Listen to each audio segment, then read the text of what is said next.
Welcome to Mexico Matters, the CSIS podcast about how events occurring in Mexico can impact and, more importantly, matter in the United States. I am Mariana non-resident senior associate of the Americas program at CSIS and the former CEO of the Mexican Council on Foreign Relations, COMEXI. Given its geographic location, size and diversity of its labor force, vast natural resources, huge investments, technology and innovation capabilities, among others, that North America has been one of the biggest beneficiaries of global tensions. Nearshoring presents, however, a unique opportunity for Mexico to expand its economic role in the region. To discuss their views and outlook for North America, that it is truly my pleasure to welcome Larry Fink, Chairman and CEO of BlackRock, and Evan Greenberg, Chairman and CEO of Chubb. Larry, welcome to Mexico Matters. It is truly a pleasure to have you on the show today. And just for full disclosure, having my husband and his dear friend is more than an honor. So, Ev, let me start by asking you to give us a global perspective. That is, tensions between the United States and China, the economic consequences of the pandemic, the war in Ukraine, all of which are impacting global trade and transforming supply chains. What are your views about the concept of regionalization, and what do you see as the good, the bad, and the ugly of such a framework? Can the U.S. strengthen supply chains without falling into protectionism? First, Mariana, thank you for inviting me to do this podcast with you. What fun to do it with both of you. So, first, to set the stage, I want to put a bit of a broader lens on this. The framing of globalization versus regionalization, as if mutually exclusive, is, in my judgment, the wrong mental model. The two coexist, and global trading conditions are not so simplistic. Three forces are driving greater Asia and North America-centric regionalization, because that's what we're really talking about. One is supply chain movement, particularly out of China. The second is local regional dynamism, driving intra-regional trade. And the third is protectionism, which ultimately is more nation-state-oriented and has the potential to damage both globalization and regionalization. Globalization of trade in goods and services is hardly dead. National economies, starting with our own, are highly dependent on the global marketplace for natural resources, goods, and services. The notion we can simply erase globalized trade and put that back in a bottle and return to an era that frankly never existed is a fiction. And we wouldn't want to anyway. Those countries that pursue a path of self-sufficiency and protected market severely impact their growth and prosperity. China comes to mind, and that is hardly a model we want to emulate. In terms of supply chain and reordering, powerful forces, political, economic, and security-oriented, are at work.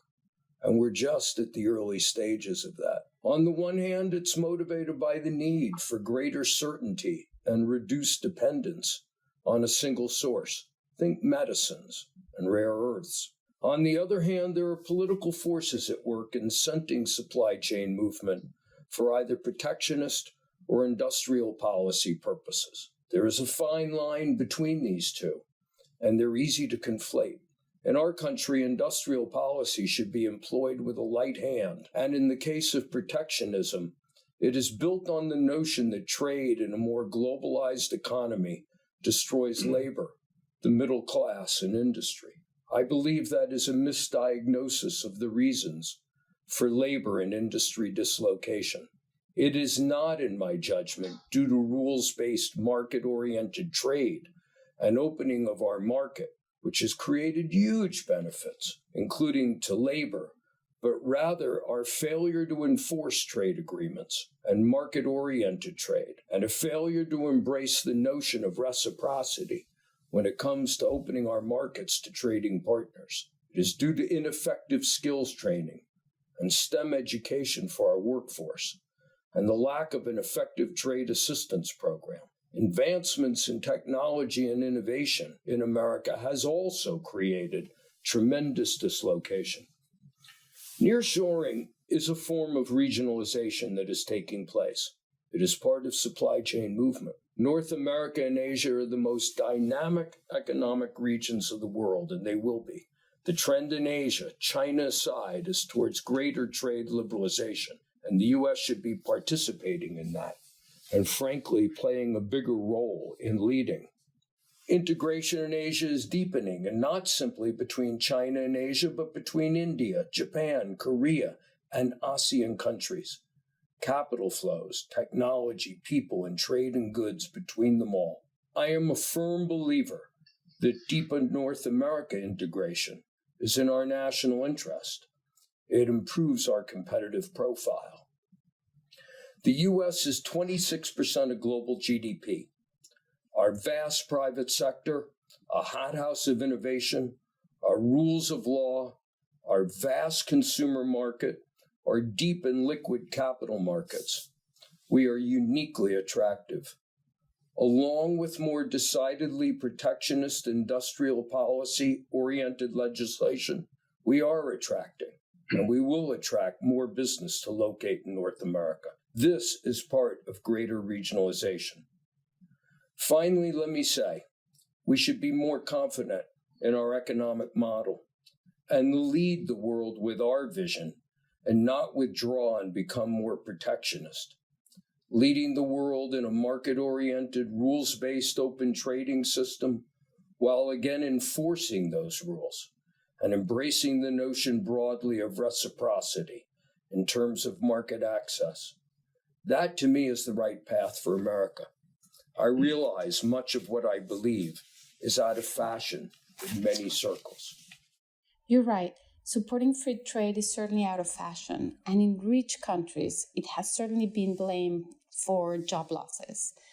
Larry, how do you see these global readjustments, and how do you foresee they will impact the United States?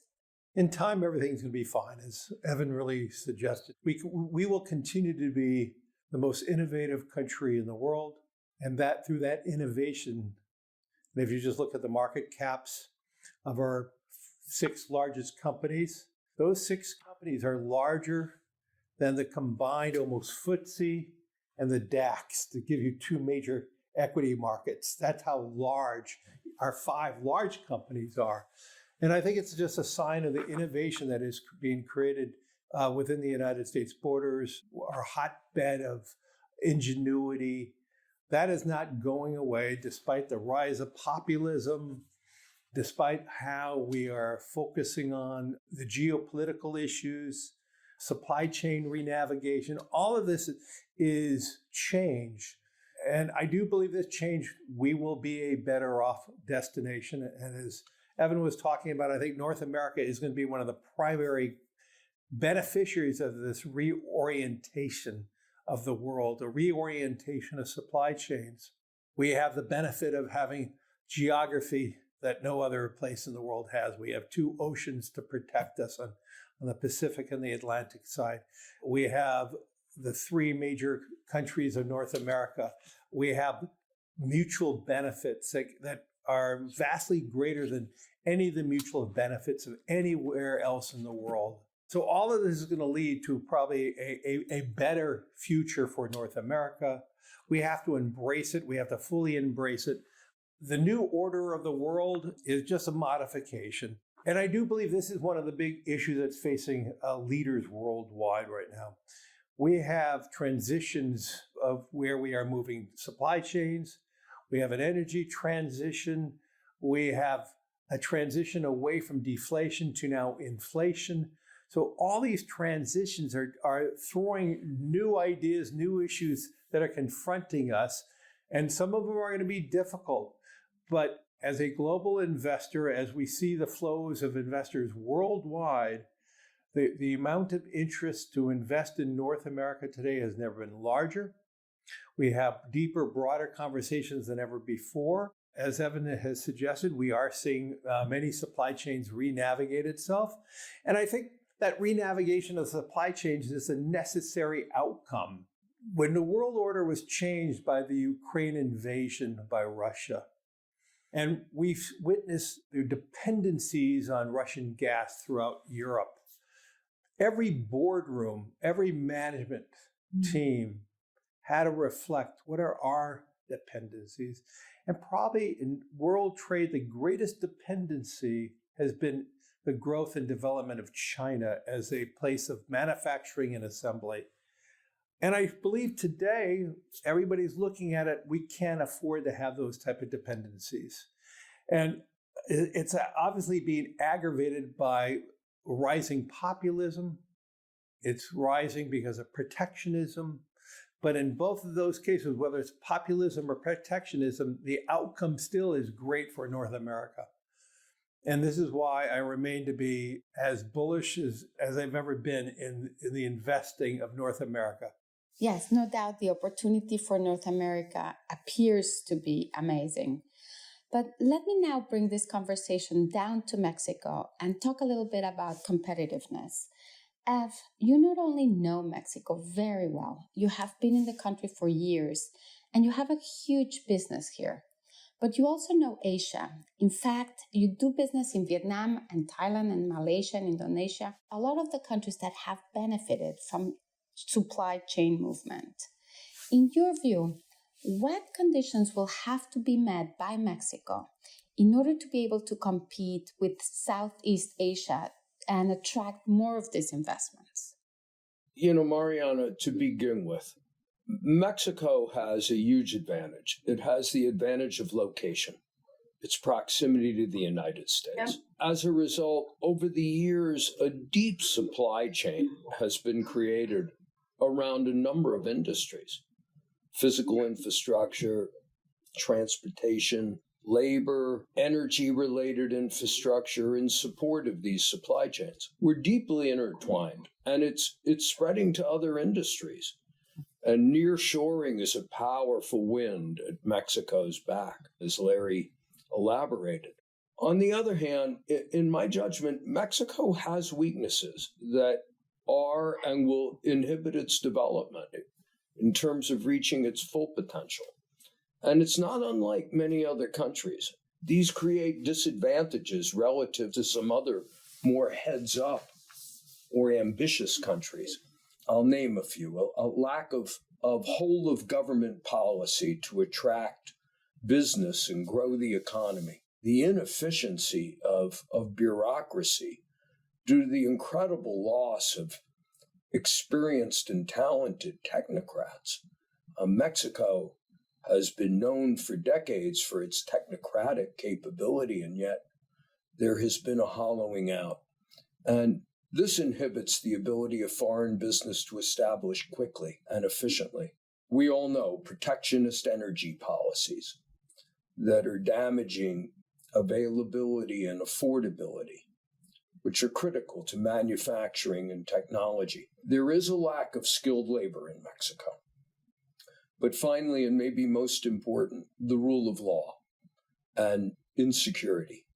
Organized crime or narco organizations are a grave concern. Their size, their scale, their wealth, they in fact pose a real threat to the stability of Mexico. You can't understate it. I agree with you. Larry, you spoke about North America being one of the greatest beneficiaries of these global tensions. And you have also spoken about how nearshoring could present a unique opportunity for Mexico.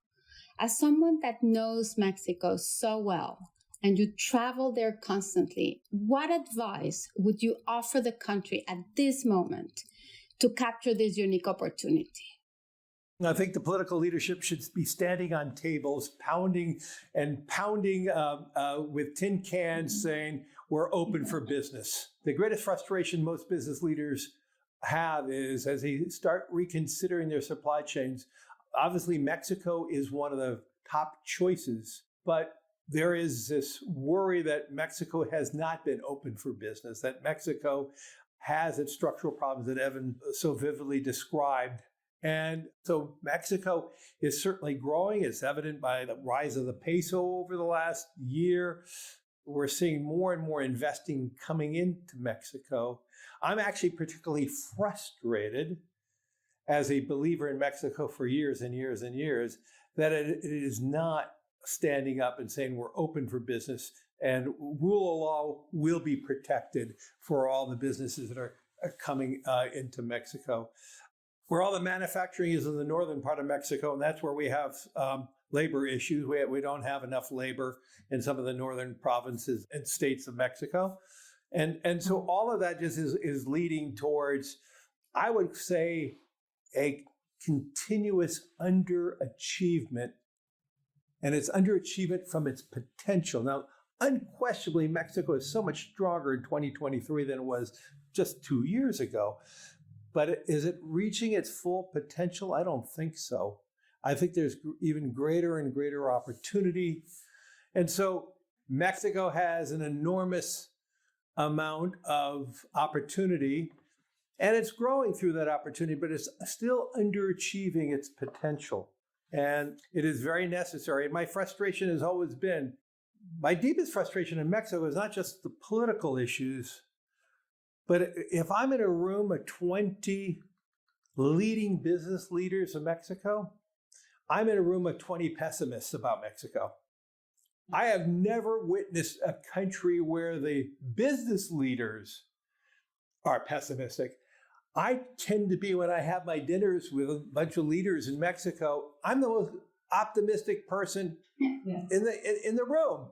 It's a therapy session. It's a therapy session. But look, Mexico is certainly a stronger country today. As Evan said, it is about location. It certainly has enormous strengths on top of its enormity of weaknesses. But Mexico in the next 10 years should continue to grow and build. But it's the outcome will be determined by all the risks that Evan spoke about, the rule of law, the cartels and its role, safety, all the issues that we all are aware of it. But despite all that, the opportunities in Mexico are great. The last thing I would say, one of the great things about location for Mexico too, though, it is not dependent on ports. And so when we witnessed, especially around COVID, when all the ports of the United States had multi-days delays because of the amount of goods that were coming in. You never heard about delays of goods and goods coming in from Mexico and vice versa. And that is because the rails played a particularly important role in Mexico and in trade. And so it is those types of benefits that make Mexico and all of North America to be a beneficiary as we recalibrate how we do business, where we do business, and where do we build and assemble. Thank you, Larry. I agree with you. Sometimes Mexicans are the most pessimistic. Ev, let me now be optimistic and change the tone a little bit. Chubb is transforming itself into a digital enterprise, and you're partnering with various technology companies from Latin America and other countries. Can you tell us how you perceive the Latin American technology ecosystem, and what could it mean for Mexico? You know, Mariana, this is a very powerful and exciting development, both in Mexico right now and in Latin America, and I think it's an undersung story. There is a growing list of well-managed, homegrown technology companies emerging in a variety of sectors. They're innovative, they're fast-moving, they're dynamic. They are democratizing services. They're providing access at lower cost to the middle and lower income classes of population for services, for example, providing access to banking, credit, automobiles, healthcare, retail goods. They're challenging the local monopolies and the rent-seeking conglomerates. So they're moving around the system, not just head-on attacking it. They're attracting young people. They're creating jobs. They're creating competition.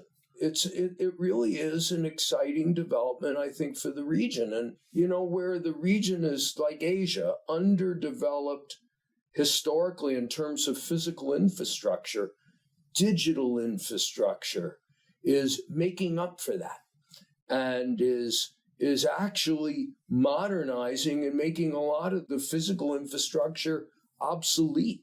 In my area of insurance, we're partnering with many of them, and we're reaching now millions of people we otherwise would not have the ability to reach, and the economics wouldn't allow us to reach them.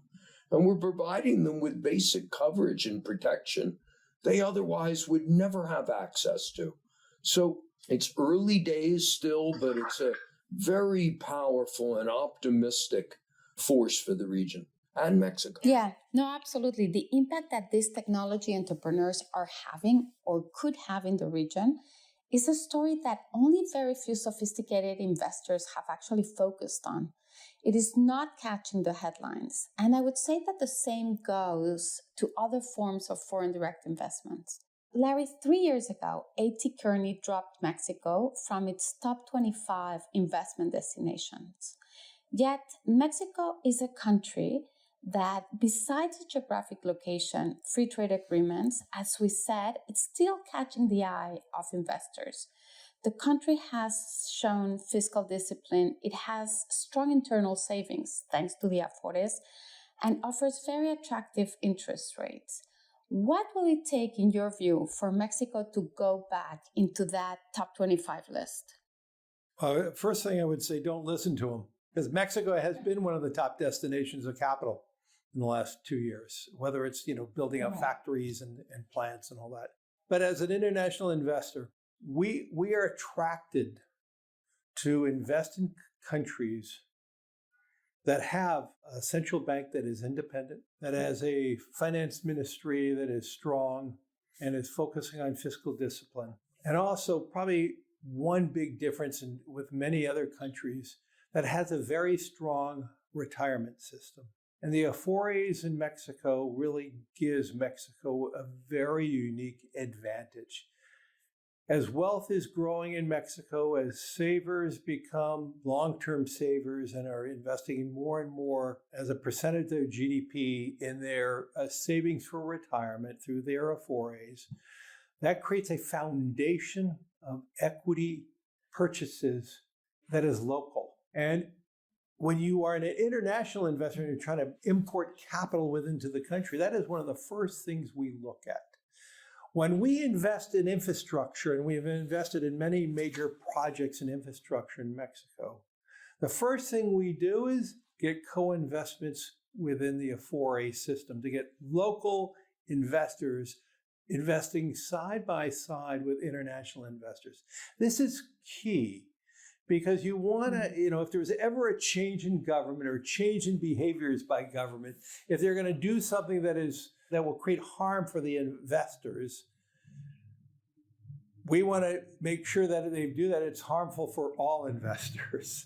And so we've always had a policy when we invest in Mexico, especially in infrastructure, that our investors are both domestic savers through the Afores and international investors coming in to be a part of that. And that has given us a great ability.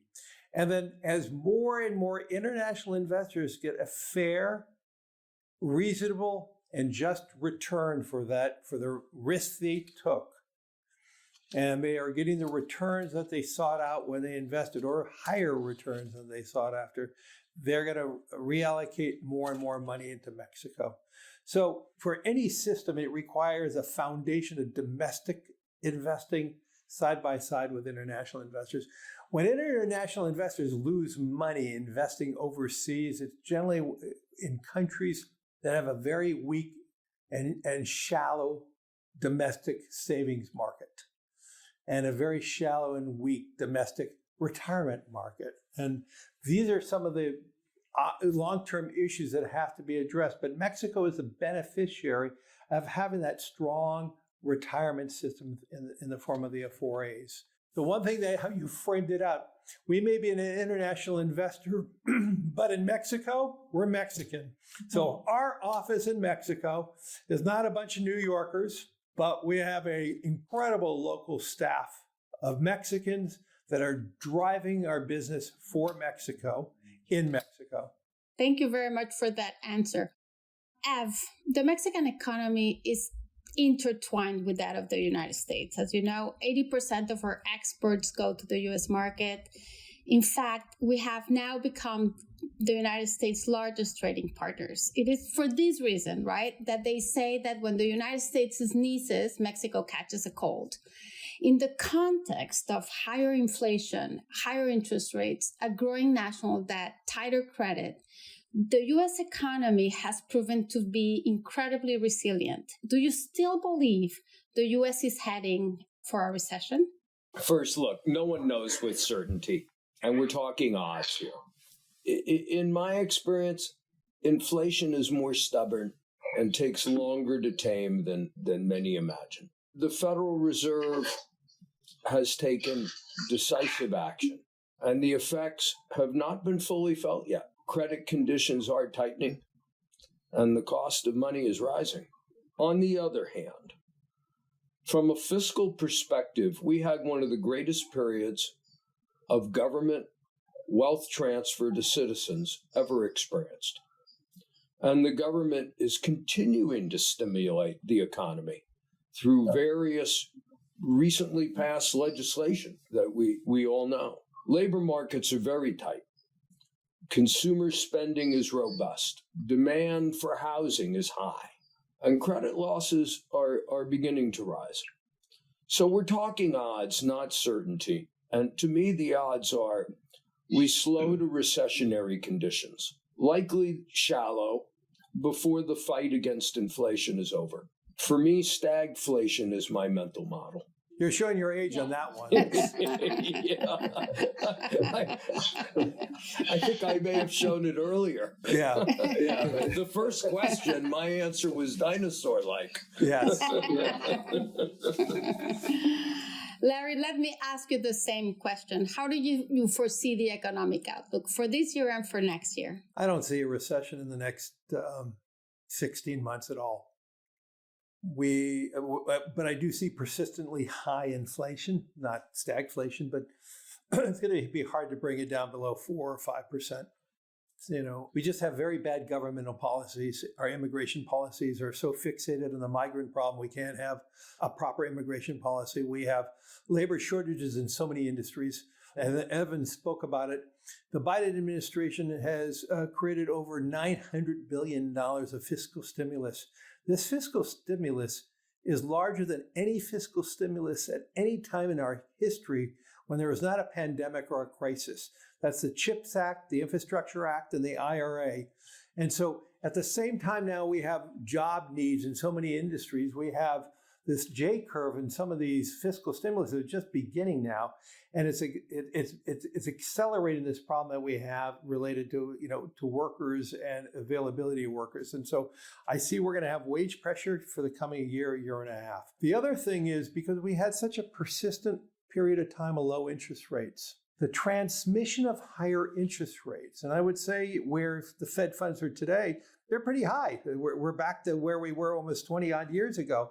But the transmission to affect the economy takes a lot longer because most people have locked in their home mortgages. Unlike other countries where you have floating debt, where the transmission of higher rates impacts immediately. So the transmission of high interest rates is not going to be that impactful for the next 12 months. Where the transmission gets more difficult is going to be as people want to move and they have this low mortgage, they're stuck.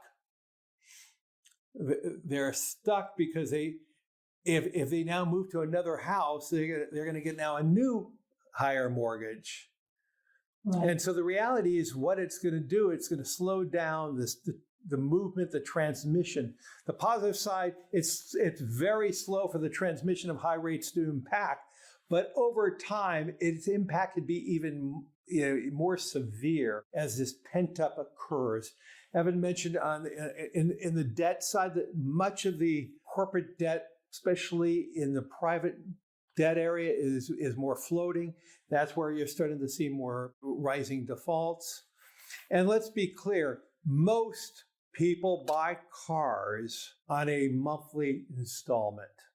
And as rates have gone up to buy a new car now, it's adding as much as $100 to $150 in higher rates just on your payment. And so affordability of cars is really starting to have an impact.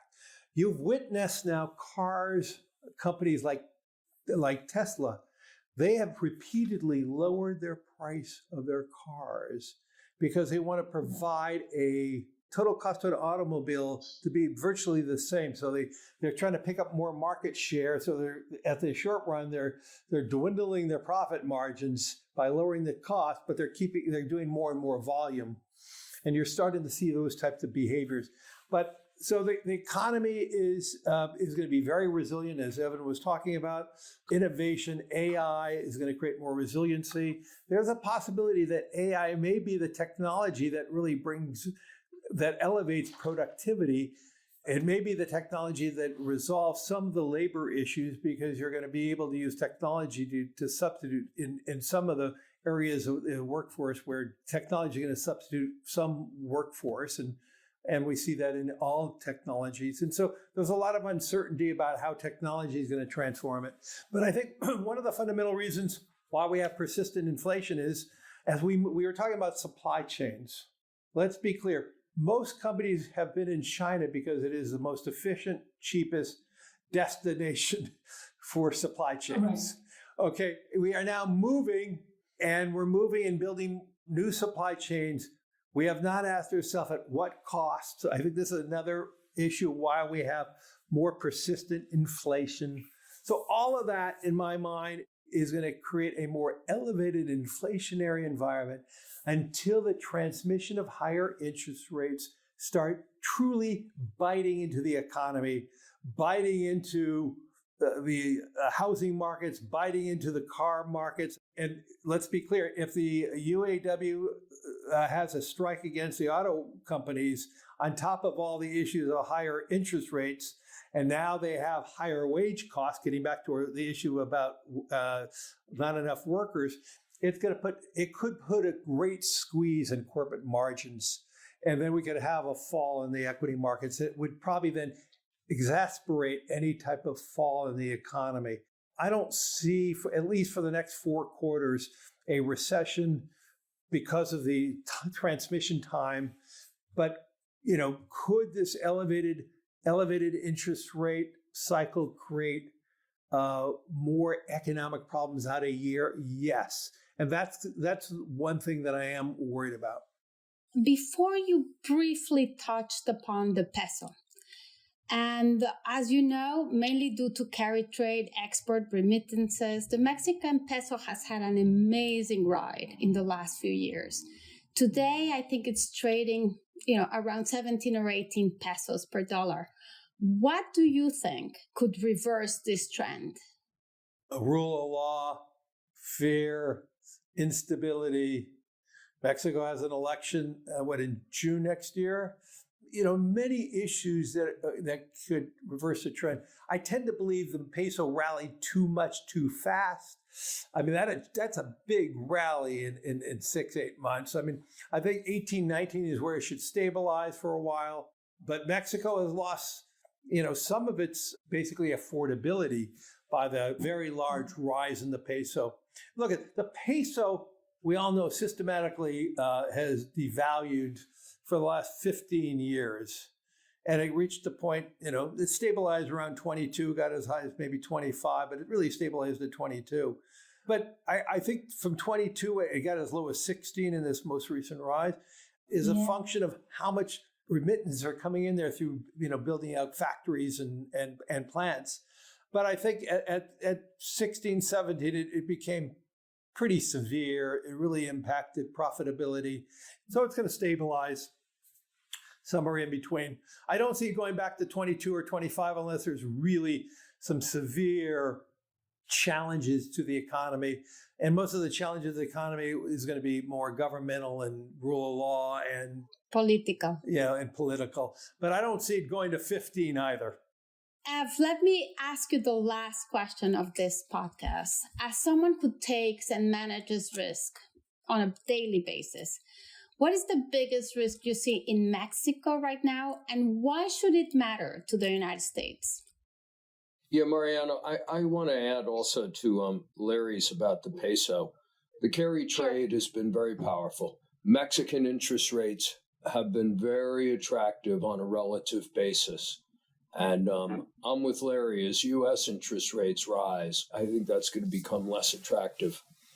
Look, ultimately, we've each touched on it. We've each talked about the greatest risk. And it is, you can't understate it.